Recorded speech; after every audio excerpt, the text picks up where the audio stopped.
নমস্কার বন্ধুরা, গৃহিণীর রান্নাঘরে আপনাদের স্বাগত। আজ চিচিঙ্গার একটি সুস্বাদু রেসিপি নিয়ে চলে এসেছি।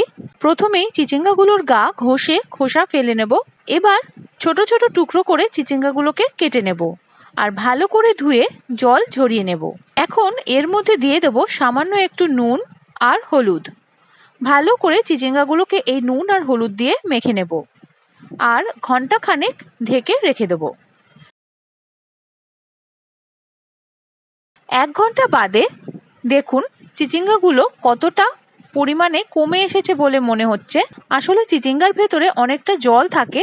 এই নুন আর হলুদ মাখিয়ে রাখার ফলে চিচিঙ্গার ভেতরের জল বেরিয়ে এসেছে আর তাই চিচিঙ্গাগুলো পরিমাণে একটু কমে গেছে। এবার এইভাবে চিচিঙ্গাগুলোকে হাত দিয়ে হালকা করে একটু চেপে চেপে নেব। দেখুন চিচিঙ্গাগুলো থেকে কতটা জল বেরিয়ে এসেছে। এখন গ্যাসে কড়াই বসিয়ে দিয়ে দেবো পরিমাণ মতো তেল। তেল গরম হয়ে এলে একটা শুকনো লঙ্কা দিয়ে দেবো আর কালো জিরে হাতের মধ্যে নিয়ে এইভাবে একটু ঘষে তেলের মধ্যে দিয়ে দেবো।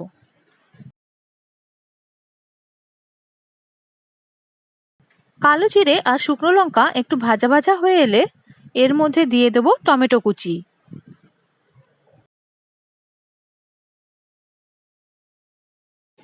টমেটো হালকা একটু ভেজে নিয়ে দিয়ে দেবো একটা তেজপাতা। একটু নাড়াচাড়া করে নিয়ে দিয়ে দেবো চিচিঙ্গা। যেহেতু চিচিঙ্গার ভেতরের অতিরিক্ত জল আমি ফেলে দিয়েছি, তাই এখন খুব বেশি জল বেরোবে না, খুব তাড়াতাড়ি রান্নাটা হয়ে যাবে। তেলের মধ্যে চিচিঙ্গাগুলোকে একটু নাড়াচাড়া করে নিলাম। এবার এর মধ্যে দিয়ে দেবো পরিমাণ মতো নুন আর সামান্য হলুদ। খুব বেশি নুন আর হলুদ দেবো না, কারণ 1 ঘন্টা আমি চিচিঙ্গাগুলোকে নুন আর হলুদ দিয়ে মাখিয়ে রেখেছিলাম। এখন ভালো করে নেড়ে চেড়ে কিছুক্ষণের জন্য ঢেকে দেবো।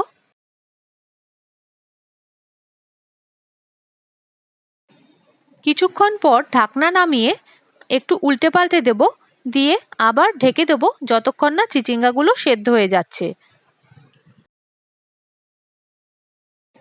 দেখুন চিচিঙ্গাগুলোর রং পাল্টে গেছে, গাঢ় সবুজ থেকে একটু হলদে সবুজ হয়ে গেছে।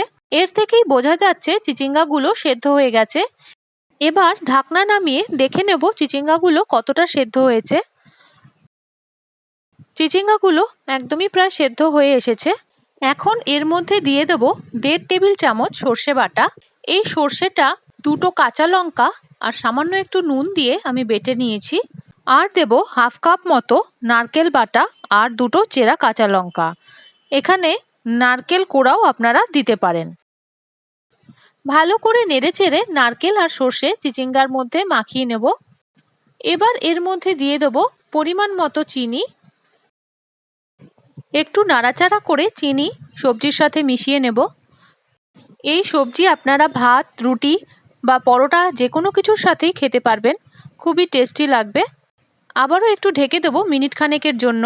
মিনিট খানেক বাদে ঢাকনা নামিয়ে একটু নেড়ে চেড়ে শুকনো শুকনো করে নিলেই তৈরি চিচিঙ্গার এই সুস্বাদু তরকারি। রেসিপি ভালো লাগলে চ্যানেলটি সাবস্ক্রাইব করার আর ভিডিওতে একটা লাইক দেওয়ার অনুরোধ রইল। সবাই ভালো থাকবেন, ধন্যবাদ।